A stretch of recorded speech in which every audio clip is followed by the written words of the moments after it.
Hello everyone, कैसे हैं। तो आज का अध्याय है उत्तराखंड की झीलें यानी कि ताल। झीलों को ही ताल कहते हैं। तो झील कहते किसे हैं? झील चारों ओर से स्थलखंडों से घिरा रहता है, जिसे झील कहते हैं। यानी कि चारों ओर से तो स्थलखंड होगा और जो बीच वाला भूभाग होगा वहां पर जल होगा, जिसे क्या कहेंगे? जिसे झील कहेंगे। क्लियर? तो झील प्राकृतिक भी होती है और कृत्रिम भी होती है। जो झील होती है ना, वह प्राकृतिक भी होती है और कृत्रिम भी होती है। तो उत्तराखंड के झीलों या ताल का अध्ययन करने से पहले मैं आपको भारत में झीलों के प्रकार बताऊंगा, क्योंकि यहां से कई बार प्रश्न उठते रहे हैं। ठीक है ना। तो भारत में जो झीलों के जो प्रकार है, जैसे कि ज्वालामुखी झीलें। ज्वालामुखी झीलें मतलब जब लावा जब बाहर निकलता है ना, तो कई जगहों पर ज्वालामुखी झीलों का निर्माण हो जाता है। जैसे कि उदाहरण के लिए महाराष्ट्र का लोनार झील। महाराष्ट्र का लोनार झील क्या है? एक ज्वालामुखी झील है। क्लियर? नंबर दूसरा है विवर्तनिक झील। विवर्तनिक मतलब टेक्टोनिक, यानी कि पृथ्वी के भूगर्भ के नीचे कुछ हलचल होती है, जिसे क्या कहते हैं? विवर्तनिक कहते हैं। जब मैं आपको प्लेट टेक्टोनिक थ्योरी पढ़ाऊंगा और उसके बाद जब मैं आपको महाद्वीपीय प्रवाह सिद्धांत पढ़ाऊंगा, तब आप वहां पर भली भांति समझेंगे। ठीक है ना। अभी आप सिर्फ ये समझ लीजिए कि जो विवर्तनिकी झील होती है वह भारत में कहां है? कश्मीर में है। कौन सी झील है इसका उदाहरण? बुल्लर झील। अगर आपसे प्रश्न इस प्रकार से पूछा जाएगा कि बुल्लर झील कौन सी झील है, आपके सामने चार विकल्प दिए होंगे। एक ज्वालामुखी झील है, या लैगून या अनूप झील है, या वायु जनित झील है, या फिर विवर्तनिक झील है। तो आपका उत्तर होगा विवर्तनिक झील। क्लियर? नंबर थर्ड है लैगून या अनूप झीलें। लैगून या अनूप झीलें कहां है? उड़ीसा में है। सबसे अच्छा उदाहरण इसका उड़ीसा का चिल्का झील है और आंध्र प्रदेश का कोलेरू झील है। क्लियर? तो लैगून झीलें कहते किसे हैं, यानी कि लैगून झीलें होती कैसी है, आइए इसे समझते हैं। यह है भारत का दक्षिणवर्ती भाग बना रहा हूं मैं, ठीक है ना। गुजरात वाला भाग होगा ये। क्लियर? तो जो ये वाला भाग है, केरल वाला भाग, ये ऐसे है। ठीक है ना।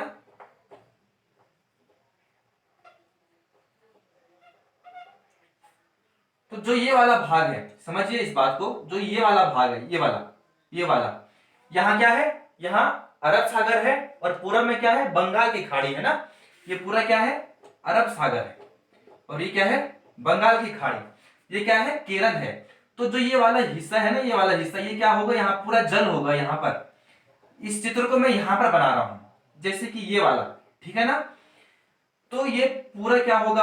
हो जाएगा ये पूरा, यहां पर जल होगा यहाँ पर। तो एक समय ऐसा आएगा कि ये पूरा वाला हिस्सा ढक जाएगा। ठीक है ना। यानी कि ये वाला हिस्सा ऐसे कर ढक जाएगा, क्योंकि यहाँ पर क्या है? जल है।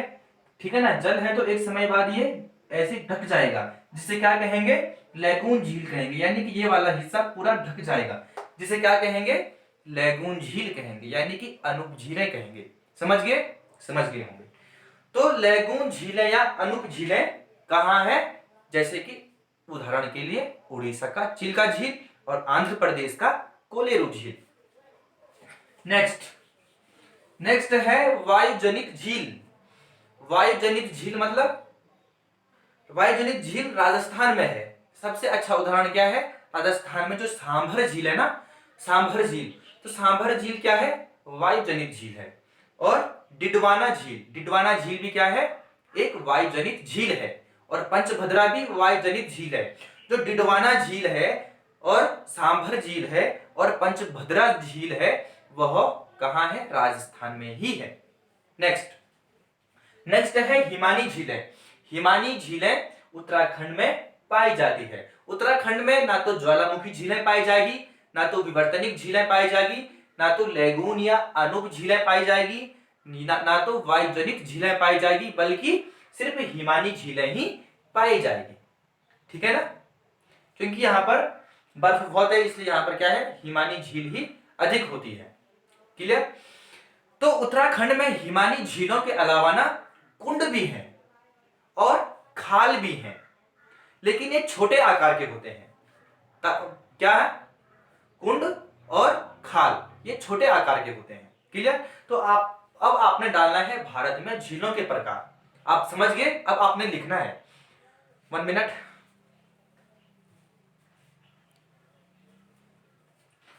तो आपने डालना है हेडिंग भारत में झीलों के प्रकार। सबसे पहला है ज्वालामुखी झीलें। ज्वालामुखी झीलें। क्लियर? ज्वालामुखी झीलें कहां है? महाराष्ट्र के लोनार में है। यानी कि महाराष्ट्र का लोनार क्या है? एक ज्वालामुखी झील है, महाराष्ट्र का लोनार। नंबर दूसरा है विवर्तनिक झील। विवर्तनिक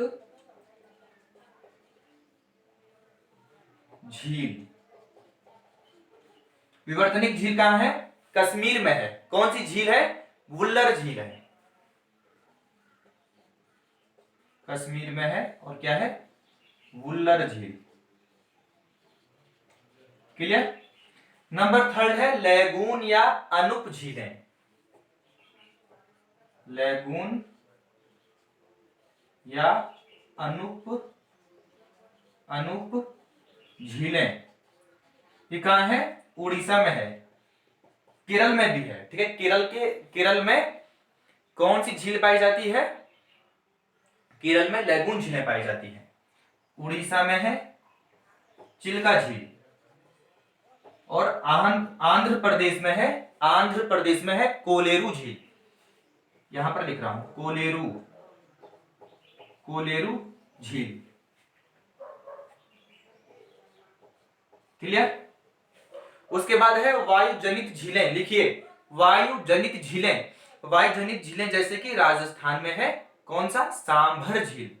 सांभर झील हो गया, डिडवाना झील और पंचभद्रा झील। ये क्या है? ये वायु जनित झीलें हैं। उसके बाद है हिमानी झील। हिमानी झील कहां पाई जाएगी? उत्तराखंड में पाई जाएगी। तो आज मैं आपको पढ़ाऊंगा उत्तराखंड की झीलें और उत्तराखंड में कुमाऊं मंडल की झीलें पढ़ाऊंगा मैं। ठीक है ना? हम झीलों का अध्ययन बिल्कुल आराम आराम से करेंगे क्योंकि यहां से कई बार प्रश्न पूछे जाते रहे हैं। क्लियर? तो यहां क्या है? पूरा कुमाऊं मंडल है ना, ये पूरा क्या है? कुमाऊं मंडल है। और इसके पश्चिम में क्या है? गढ़वाल मंडल है। गढ़वाल मंडल और कुमाऊं मंडल 1 2 3 4 5 6 जिले कहां है? कुमाऊं मंडल में। ये क्या है? चमोली। और चमोली और पौड़ी के पश्चिम में क्या है? गढ़वाल मंडल है। क्लियर? तो मैं आपको क्या पढ़ाऊंगा? कुमाऊं मंडल की झीलें पढ़ाऊंगा। तो आपने डालना है हेडिंग कुमाऊं मंडल की झीलें। कुमाऊं मंडल की झीलें, कुमाऊं की झीलें।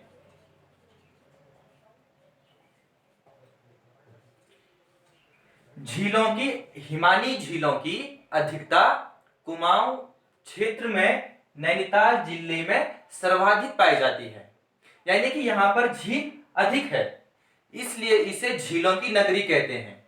इसलिए इसे क्या कहते हैं? झीलों की नगरी कहते हैं। और इसे झीलों की नगरी के साथ साथ सरोवर नगरी भी कहते हैं। ठीक है ना? सरोवर नगरी। सरोवर नगरी किसे कहते हैं? नैनीताल को कहते हैं। नैनीताल ये है, नैनीताल। नैनीताल का विस्तार यहां से और यहां तक चला आया है। ये नैनीताल है। नैनीताल के दक्षिण में उधम सिंह नगर और पूर्व में क्या है? चंपावत और पश्चिम में क्या है? पौड़ी और उत्तर में क्या है? अल्मोड़ा। ठीक है ना? तो नैनीताल में क्या है? बहुत सारी झीलें पाई जाती है। बारी बारी अध्ययन करेंगे। तो सबसे पहला है भीमताल। डालेंगे आप हेडिंग भीमताल। तो जो भीमताल है ना, वह कुमाऊं क्षेत्र का सबसे बड़ा ताल है। भीमताल। भीमताल। तो जो भीमताल है वह कुमाऊं क्षेत्र का सबसे बड़ा ताल है। लिखेंगे आप सबसे बड़ा ताल कौन सा है? भीमताल। भीमताल की जो लंबाई है ना वह है 1674, यानी कि 1674 मीटर। लंबाई कितनी है? 1674 मीटर। और जो ऊंचाई है वह कितनी है? 447 मीटर, यानी कि 447 मीटर ऊंचाई कितनी है? 447 मीटर। और जो गहराई है, गहराई गहराई कितनी है? गहराई है 26 मीटर। 26 मीटर। तो जो ये भीमताल है ना, यह किस आकार का है? यह त्रिभुज के आकार का है। भीमताल त्रिभुज के आकार का है। जो ये भीमताल है, यह तीनों ओर से पर्वतों से घिरा हुआ है। भीमताल जो है ना, वह तीनों ओर से पर्वतों से घिरा हुआ है। क्लियर? जो भीमताल का जो रंग होता है ना, जल का रंग, वह गहरा नीला होता है। क्या होता है? गहरा नीला होता है। ठीक है ना? इसके बाद आप डालेंगे हेडिंग भीमताल कंप्लीट। कहां है? नैनीताल में है। लंबाई 1674 मीटर। हाँ, इसमें एक पॉइंट और छूट गया। भीमताल में, भीमताल का एक पॉइंट है, यह कमल और कमल कड़ी, कमल और कमल कड़ी के लिए प्रसिद्ध है। कमल और कमल कड़ी, कमल कड़ी, कमल और कमल कड़ी के लिए कौन सा ताल प्रसिद्ध है? भीमताल प्रसिद्ध है। भीमताल कुमाऊं क्षेत्र का सबसे बड़ा ताल है। ठीक है? अब डालेंगे आप हेडिंग नौकुचिया ताल। मैं अभी आपको नैनीताल के ताल पढ़ा रहा हूं। ठीक है ना? नौकुचिया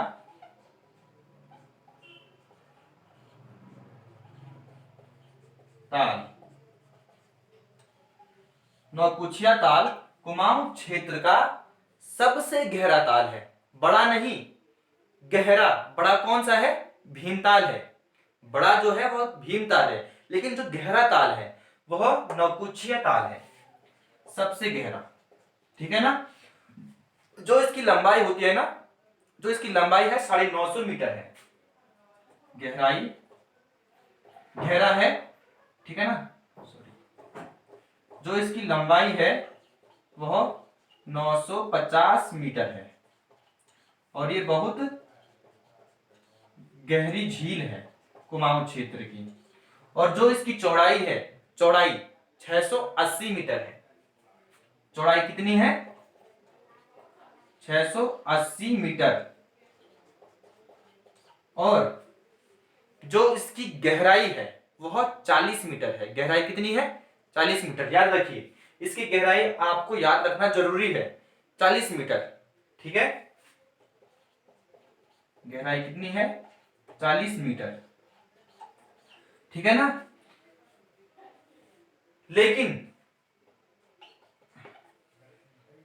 नेक्स्ट पॉइंट, यहां पर जो विदेशी पक्षियां है ना, वह देखी जा सकती है।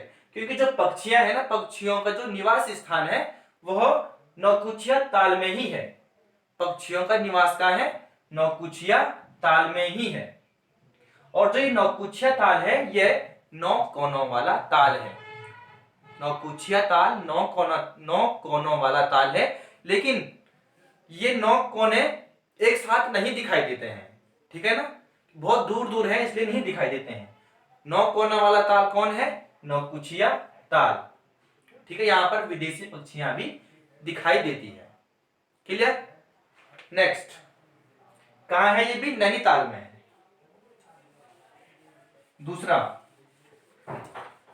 दूसरा है नैनीताल। अच्छा, नैनीताल की खोज किसने की थी? नैनीताल की खोज 1841 में शाहजहांपुर के 1841 में शाहजहांपुर के बैरन ने की थी। इनका नाम था सीपी बैरन। क्या था? सीपी बैरन ने क्या की थी? नैनीताल की खोज की थी। कब की थी? 1841 में। याद रहेगा, नैनीताल की खोज किसने की थी? नैनीताल की खोज की थी सीपी बैरन ने। कब की थी? 1841 में की थी। क्लियर? ठीक है, आप इनको फैक्ट को लिखते रहिए। ठीक है ना? बहुत ही महत्वपूर्ण है। तो आपने डालना है नैनीताल। नैनीताल, नैनीताल, नैनीताल जो है ना एक कटोरे की भांति दिखाई देता है। नैनीताल एक कटोरे की भांति दिखाई देता है। किसकी भांति? कटोरे की भांति। सब कुछ लिखेंगे आप, कटोरे की भांति दिखाई देता है, ठीक है ना।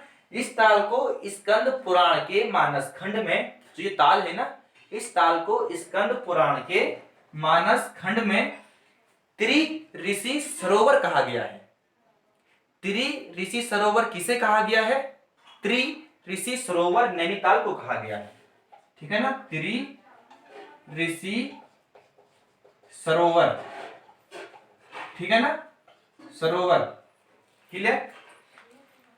तो जो ये झील है ये चारों तरफ 7 पहाड़ों से घिरा हुआ है। 7 पहाड़ों से कौन सा ताल घिरा हुआ है? उत्तर होगा नैनीताल, 7 पहाड़ों से, ठीक है ना। और इसमें सबसे बड़ा पहाड़ कौन सा है? सबसे बड़ा पहाड़ है चीना। चीना बोलते हैं या चाइन बोलते हैं, चाइना, चीन या चीना या चाइना बोलते हैं इसे। चीन, चाइना, नैना पीक, चीन चाइना, सॉरी चीन चाइन, चाइन बोलते हैं, चीन चाइन और नैना पीक, नैना पीक, ठीक है ना। 7 पहाड़ों से घिरा हुआ है। और सबसे बड़ा पहाड़ कौन सा है? चीना, चीना बोलते हैं, चाइन भी कहते हैं और नैना पीक कहते हैं, यानी कि ये तीनों एक ही नाम है। लेकिन जो दक्षिण पूर्वी वाला भाग है ना, वहां पर पहाड़ नहीं है। दक्षिण पूर्वी भाग को छोड़कर पहाड़ से घिरा हुआ है नैनीताल, क्लियर।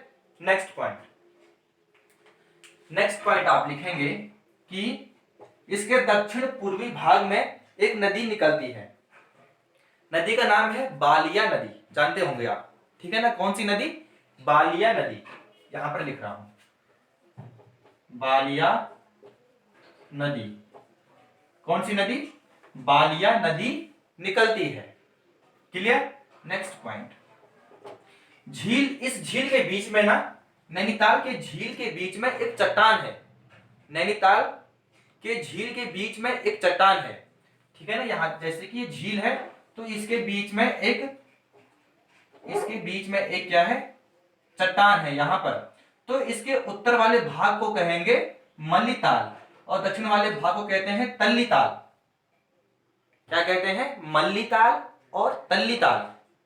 मल्लीताल उत्तर वाले भाग को और तल्लीताल दक्षिण वाले भाग को कहेंगे, क्लियर। नेक्स्ट पॉइंट, जो इसकी गहराई है ना, देखते हैं इसकी जो लंबाई, चौड़ाई और गहराई क्या है। जो मैं बता रहा हूं आपने लिखना है ये सब फैक्ट्स, ठीक है ना। तो जो इसकी लंबाई है, लंबाई इसकी है 1430 मीटर, 1430 मीटर। और जो इसकी चौड़ाई है वह है 465 मीटर। कितनी है? 465 मीटर। और जो इसकी गहराई है, इसकी गहराई है 16 से 26 मीटर, 16 से 26 मीटर। लंबाई कितनी है नैनीताल की? 1430 मीटर और चौड़ाई 465 मीटर और गहराई 16 से 26 मीटर, क्लियर। और भी ताल हैं, जैसे कि 7 ताल हो गया, सूखा ताल हो गया, बहुत से ताल हैं, लेकिन आज आप सिर्फ इतना ही पढ़िए, ठीक है ना। तो बने रहिए।